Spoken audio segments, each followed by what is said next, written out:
Hey guys, today I'll be doing a quick overview on how to use Rhino 3D. It's a great program for aspiring architects and anyone in industry as well who wants to learn a very easy and lightweight program for modeling.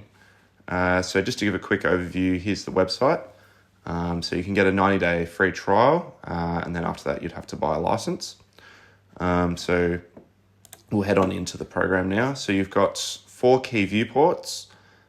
So your top view, front view, and then back and right and left views, as well as a perspective view.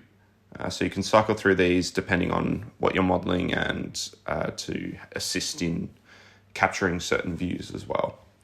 So we'll head on into the top view first.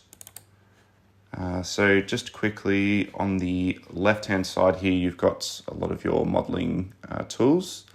So probably the most used one would be your polyline. So we'll just quickly draw one of them now. So here's a basic square. And then you've got like a rectangle one, a circle one, and so forth. Additionally, up the top there, you'll notice there's a command tab. This is really handy as you can type all your commands and keyboard shortcuts into this as you're modeling, and it makes this process a lot faster. And then to continue on, we'll head into our perspective view. So this is your 3D interface. And if you wanted to, for instance, extrude one of these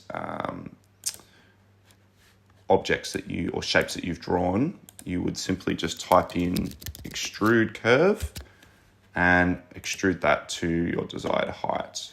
Also notice that the actual object isn't like a solid at the moment.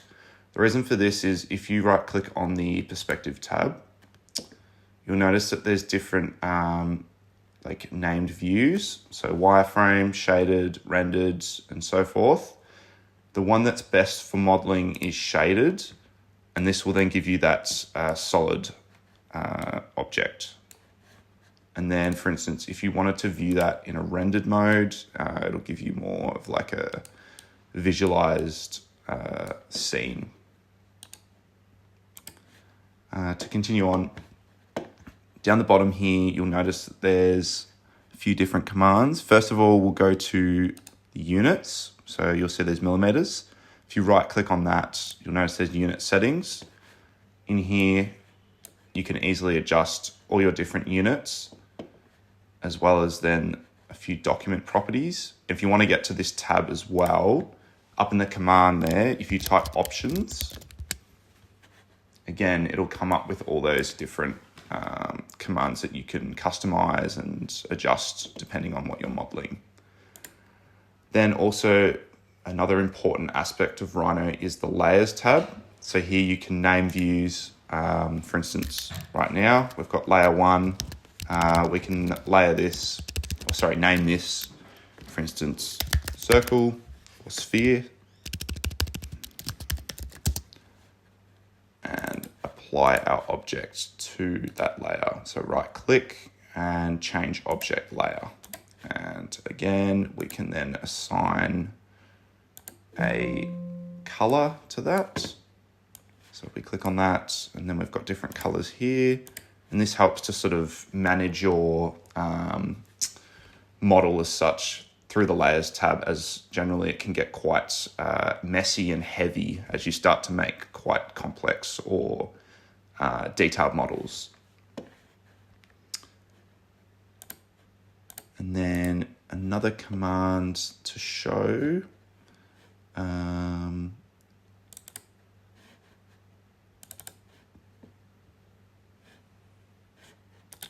would be a couple of trim and split tools, which I personally find really handy. So just quickly holding down Alt, we can do a quick keyboard shortcut copy of this sphere and see how they intersect. So if we type in split and then select one of these objects, hit enter, and then we can select the next one as the cutting object, and they will split into separate faces, which you could then delete, and you then have a split model. Additionally, another one that's really handy, which I'll show now in top view, is your trim command. So we create, let's say, another rectangle through here, and then go and select that one, select trim, and you can cut out different sections if need be. And then one final one I'll just show is extend, and this allows you to pull the lines back in if need be. And that should do us. Thank you.